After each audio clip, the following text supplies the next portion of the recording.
안녕하세요. 크립토TV입니다. 오늘은 심한 조정과 또는 급등 속에서도 오래 팔지 않고 버틸 수 있는 비결에 대해서 알아보도록 하겠습니다. 최근 상황이 정말 말도 안 나올 만큼 무서운 급등이 나오고 있습니다. 조정이 오려고 하다가도 쭉 올라가고 오려고 하면 또 올라가고 뭐 언제 조정이 나와도 이상하진 않지만 이 급등이 계속 이어지는 게 참 무서운 것 같고요. 이래서 개미들이 월가를 이길 수가 없다 이런 말이 나오는 것 같아요. 그들이 그냥 하고 싶으면 하는 것 같습니다. 그리고 이제 뭐 웬만한 유튜브나 TV도 다 장악이 됐잖아요. 뭐 일반 경제 유튜브에서도 뭐 비트코인 얘기가 도배가 되고 있고 심지어 최근에 코인에 대해서 사도 되느냐 물어보는 뭐 동료들이나 카톡이 심심찮게 보이고 있습니다. 여러분들도 이런 소식이 있다면 좀 댓글로 서로 공유를 해서 현 상황을 좀 점검을 해보시면 어떨까 생각도 드는데요. 여기 보시면 뭐 한경 글로벌 마켓이라고 해서 저도 종종 보는 이제 프로 유튜브인데요. 11월 12일 기준으로 그냥 아예 대놓고 비트코인, 코인주 무더기 폭등, 그리고 비트코인이 8.7만 달러를 넘었다고 하는데 현재 뭐 더 많이 치고 올라간 것 같아요. 아무튼 경제 이 미국 뉴스를 미국 주식을 얘기해야 되는 TV에서조차 이제 뭐 비트코인이 전면으로 등장을 하고요. 근데 이렇게까지 흥분을 했던 이유가 뭐 여러 가지가 있죠. 뭐 도지코인도 현대 기아차 시가총액에 육박한다든지 뭐 여러 가지 뉴스가 있지만 여기 보시면 코인베이스와 마이크로 스트래티지의 이제 총 거래량이 주식 거래량이 미국 전체 주식에 여기 보시면 3위와 4위를 차지했습니다. 위로는 테슬라와 엔비디아밖에 없어요. 그래도 나름 변방으로 취급받던 코인베이스와 마이크로 스트래티지가 3위, 4위, 그러니까 탑5 안에 거래량이 들어갔고요. 뭐 채굴주죠. 마라톤 디지털도 약 거래량 12위 정도에 오르면서 꽤나 높은 거래량 순위를 기록하고 있다. 그리고 거래량은 비록 뒤졌지만요. 최근 급등세 테슬라랑 엔비디아가 울고 갑니다. 뭐 최근에도 22%, 23%, 이 마라톤 홀딩스는 29%까지 올라가면서 뭐 엔비디아 재미없고 테슬라도 많이 올라간다고는 하지만 뭐 최근 급등세는 코인 쪽이 좀 무게감이 있다. 이러니 흥분을 안 할 수가 없다는 생각이 들더라고요. 그러면 이 무서운 급등이 이어지고 있는데 내가 이 정점까지 버틸 수 있을까? 이게 관건이죠. 그래서 제가 오늘 이 영상을 만들었고요. 정점까지 갈 수 있을까? 내가 언제까지 버틸 수 있을까? 이런 생각은 제가 좀 뒤에서 말씀을 드리도록 하겠습니다. 뭐 정말 많은 뉴스가 있지만 몇 개만 말씀드리면, 자, ETF와 암호화폐 관련주 거래량이 380억 달러를 돌파했다. 아까 뭐 블랙락의 ETF다, 코인베이스다, 마이크로 스트래티지다, 어마어마했다고 합니다. 미친 하루라는 표현을, 그래도 점잖으신 분인데, 미쳤다고는 표현을 이제 공공연하게 쓰고 있고요. 또 한국 시장도 마찬가지인 것 같아요. 뭐 업비트, 빗썸, 코인원, 뭐 코빗, 고박스 이런 국내 코인 거래 대금이 이미 코스피와 코스닥을 넘어서 버렸습니다. 지금 트럼프의 뭐 반대, 좀 피해 주라고 할까요? 한국이 좀 타격을 입어서 거래량이 줄어든 감도 있지만, 아무리 그렇다고 해도 한 나라의 주식 이 거래소잖아요. 근데 그거를 국내 코인 거래 대금이 뭐 도지코인만 뭐 하나만 뭐 5조 원, 6조 원 업비트에서 거래가 되고 있으니까 뭐 어마어마한 지금 급등이 나오는 게 그리고 포모 현상이 부는 게 이상하진 않은 것 같아요. 그리고 또 하나 암호화폐의 시총이 그래도 세계에서 일곱 번째로 잘 번다는 프랑스의 GDP에 근접했다고 합니다. 제가 순위를 한번 보니까요. 앞으로는 GDP 1위 미국, 2위 중국, 3위 독일, 일본이 좀 처졌네요. 4위 일본, 5위 인도, 6위 영국. 그러니까 암호화폐 시총에 이제 앞으로는 이 6개 국가 외에는 없다. 코인이 엄청나게 덩치가 커지고 있다는 얘기인 거죠. 그리고 비트코인 시총으로만 스페인의 GDP를 참고로 제쳤다고 합니다. 참 무서운 것 같은데요. 제가 항상 영상에서 지금 이 뭐 강세장 안에 들어왔기 때문에 뭐 정점의 시기라든지 매도 시기라든지 이런 걸 그래도 하루에 한 번 정도는 좀 언급을 해보려고 노력을 해보려고 합니다. 왜냐면 우리한테 중요하니까요. 근데 제 개인적인 생각은 뭐 25년 어느 순간이 이제 정점이다. 이거는 변함이 없는데 자, 또 하나 제가 뭐 여러 가지 근거를 중에 하나를 들어보도록 하겠습니다. 제가 볼 때 정점의 시기는 미국 주식하는 투자자분들, 한국이 아닙니다. 미국 주식 투자하는 분들이 본격적으로 코인으로 넘어올 때가 아닌가 생각이 듭니다. 예전에 한 뭐 6개월 전인가요? 이런 얘기를 잠깐 드렸던 것 같은데 그때는 이제 엔비디아가 막 치고 올라가서 엔비디아가 재미없어져야 된다. 아마 기억나실 텐데요. 지금은 엔비디아가 주춤하니까 이제 또 다른 대항마죠. 테슬라가 나오면서 뭐 지금 뭐 그렇게까지 코인에 넘어오실 만한 임팩트가 없다는 생각이 들더라고요. 자, 이제 이거는 상황을 좀 나타내기 위해서 제가 한번 가져와 봤는데요.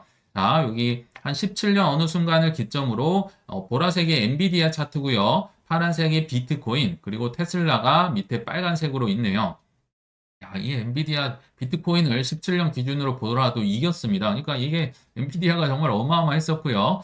자, 여기 근데 보시면 제가 빨간 선을 그어놨죠. 이게 23년 3월에 코로나 팬데믹발 폭락대를 기준으로 일단 미국의 이제 주식과 코인이 어떻게 흘러가냐면요. 이 전에는 저는 주식과 코인이 디커플링이었다고 생각이 듭니다. 여기 딱 보시더라도 이 파란색 비트코인이 뭐 자기 혼자 올랐다가 떨어지고 올랐다가 떨어지고 하고 있잖아요. 이 테슬라랑 엔비디아는 뭐 비교적 같이 가고 있지만, 그러니까 이때만 하더라도 뭐 그렇게 개미들로 인해서 벌어지고 있는 코인 시장이었고 운영이 되고 있었고 기관들이 별로 없었다 생각이 드는데, 자, 이때 코로나 폭락이 온 이후로 비트코인도 50% 떨어지고, 뭐 주식도 떨어지고, 뭐 심지어 금도 떨어지고, 엄청 떨어진 이후로 여기 보시면요. 거의 비슷하게 움직이고 있습니다. 여기 빨간색, 테슬라랑 이 파란색 비트코인은 뭐 거의 같이 움직이고 있죠. 그리고 비트코인의 정점이 있었던 21년 11월 즈음에도 테슬라와 비트코인이 뭐 똑같이 정점을 찍었고요. 엔비디아도 정점을 찍었습니다. 이때만 해도 엔비디아는 주목을 받고 있지는 않았지만요. 그러다가 22년도 긴축, 금리 인상 기조가 이제 뭐 이어지면서 다 같이 떨어지잖아요.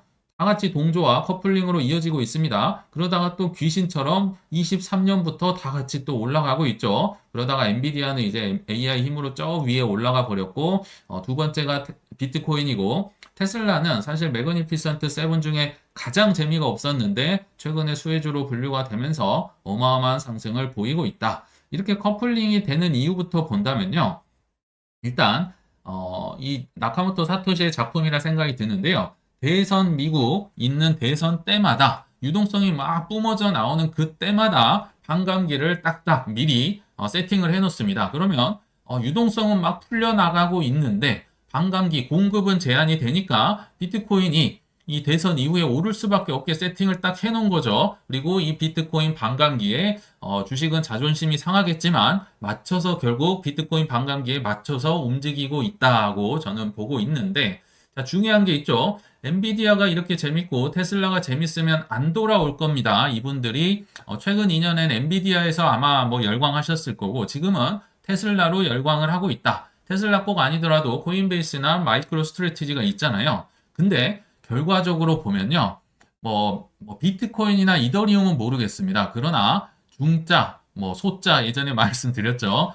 중간 시총, 작은 시총의 알트코인의 폭발력을 능가할 수 있는 주식 과연 있을까요? 저는 없다고 생각이 듭니다. 제 아무리 엔비디아, 테슬라라고 하더라도요. 이 정말 잡코인들, 뭐 소자, 중자들의 폭발, 알트코인은 막을 수가 없습니다. 이건 비교가 불가합니다. 어마어마한 폭발을 물론 밑으로도 많이 떨어지겠죠. 그래서 어렵긴 하겠지만 이런 걸 이제 능가할 주식이 없다. 근데 반대로 이런 중자 소자들이 막 치고 올라간다. 제가 볼 때는 일단 처음에는요, 이 미국 주식 투자자들이 안 오고 버틸 거예요. 일단 접점에 있는, 사실 주식 거래소 쓰시는 분들은 코인 거래소 불편할 겁니다. 우리는 반대긴 하겠지만요. 그 접점에 있는 비트코인 대체주라면서 뭐 레버리지 상품도 있다면서 하면서 그냥 마이크로 스트래티지 사고요. 뭐 2배짜리 마이크로 스트래티지 있잖아요. 코인베이스 사고요. 마라톤 홀딩스 사고 이런 거 살 겁니다. 이러면서 안 넘어오시는 분들이 결국 중자 소자의 맛을 본 이후로는 저는 알트로 넘어오는 어느 순간 25년에 이 바톤 터치를 하는 순간이 저는 올 거라고 분명히 생각이 들거든요. 그래서 25년에 잠깐이긴 하지만 주식의 인기가 이제 뒤처지고 코인이 더 앞서가는, 뭐 인기가 많다는 거 엄청난 폭발력을 알트코인으로 낸다는 뜻입니다. 그 짧은 몇 달, 정말 길면 2달에서 3달 정도가 25년의 어느 순간에 정점이 아닐까 이렇게 좀 조심스레 예상을 해봅니다. 뭐 예상일 수 있기 때문에 그냥 참고만 해주시면 좋을 것 같아요. 자, 이제 본론으로 들어가서 버텨야 될 것 같은데 이게 버티기가 쉽지 않죠. 뭐 그 심정 충분히 이해가 되고요. 자, 숱한 급등과 조정 속에서도 최대한으로 나를 버틸 수 있는 비결 두 개가 무엇일까? 제가 그냥 눈을 감고 곰곰이 생각을 해봤어요. 네, 일단 라울팔도 이런 얘기를 하더라고요. 불마켓에서 하기 가장 어려운 거는 정말 아무것도 안 하는 것이다. 근데 아무것도 안 하기가 정말 쉽지 않습니다. 근데 정말 아무것도 안 하면 어떤 일이 벌어지느냐? 이거는 제게 아니고요. 예전에 뭐 인터넷에 돌아다니는 어떤 분이 뭐 자랑을 하려고 올렸던 것 같은데요. 정말 이 비트코인 매수가를 보면요. 260만 원대 샀다는 거예요. 이거는 17년도 전에 뭐 16년이나 또는 15년 뭐 이럴 때 샀다는 거거든요. 이때 사서 비록 이제 64만 원어치 뭐 이렇게 찌꺼기가 남아 있는 거긴 하지만 가만히 있었더니 무려 4,500%가 올랐네요. 이더리움도 비슷합니다. 23만 원에 사서 무려 1,800%의 수익을 거두곤 있지만 아쉽게도 금액이 이렇네요. 그러니까 이 금액이 이래야지만 가만히 있을 수 있다는 겁니다. 이거는 현실적으로 일반인들이 하기엔 좀 어렵기 때문에 제가 그나마 비결을 한번 생각을 해봤는데 어떻게 하면 오래오래 버틸 수 있을까? 일단 첫 번째는요. 음, 목표 수익률을 가족에게 대략적인 매도 타이밍과 함께 알리면 좋다는 생각이 들었습니다. 내 현실적인 수익률과 매도 타이밍을 믿을 만한 가족에게 좀 알리거나 보여주자. 예를 들면 아내라든지 남편이라든지 특히 어린 아들, 딸들 잘 모르는 분들 있으면 너무 좋습니다. 뭐 정 없으면 어디에 뭐 써놓기라도 하시면 좋을 것 같은데 왜냐면요. 내가 한 말을 지켜야 되기 때문에 뭐 거짓말을 하면 안 되잖아요. 그렇기 때문에 이 효과가 좀 크지 않을까. 제 개인적인 뭐 예시를 한번 들어보면요. 업비트 하나 그리고 비썸 하나에 초등학생 아들들이 둘이 있거든요. 그래서 그들이 받은 용돈 10만 원으로 각각 이더리움 줬잖아요. 한 340만 원인가 둘 다 사놨는데 그러니까 뭐 아들들이 이제 아무 때나 와서 제 핸드폰을 열어보고 올랐네 30% 올랐네 40% 올랐네 좋아하고 있습니다. 근데 갑자기 그들이 이런 말을 할 수도 있겠죠. 아빠 근데 왜 비트코인 이더리움 없어? 뭐 팔았어? 어디 갔어? 이런 말 들으면 안 되잖아요. 뭐 오래오래 뭐 2억 주면 버틴다고 생각하고 있었는데 아들한테 이 거짓말을 치면 안 되겠죠. 그래서 주위에 좀 목표를 알렸으면 좋겠다. 그러면 지킬 확률이 높겠죠. 예를 들면 뭐 금연을 한다든지 다이어트를 할 때 나 이거 하고 있어 알리면은 좀 조심하게 되잖아요. 그리고 자, 둘째 비결은 수익금의 목적을 좀 미리 정해 놓으면 좋겠다 이런 생각이 들었습니다. 물론 나라 또는 우리 가족이 잘 먹고 잘 사는 거 당연히 포함이 돼야 됩니다. 그렇지만 남 잘 되는 거, 남 도와주는 것도 좀 포함시키면요. 저는 더 오래 버틸 수 있다고 생각이 듭니다. 그래야지 내 욕심을 좀 절제하고 끝까지 지켜볼 수 있겠다는 생각이 드는데요. 왜 그러느냐? 자, 첫째, 그 돈 원래 내 거 아니었습니다. 그냥 누가 나한테 맡긴 거라고 저는 생각을 하거든요. 그리고 실제로 어려운 사람을 돕는데 할당을 하면 실제 남의 돈을 맡고 있는 듯한 느낌이 들어서요. 그거 막 쉽게 사거나 팔지 않는 효과를 가져다 줄 거라 생각이 듭니다. 저도 욕심 많거든요. 근데 이거는 좀 뭔가 다른 걸 해야겠다 싶으면 조심하게 된다는 거죠. 웬만하면 사거나 웬만하면 팔지 않는. 그리고 두 번째, 이렇게 해야 그게 저는 나를 살린다.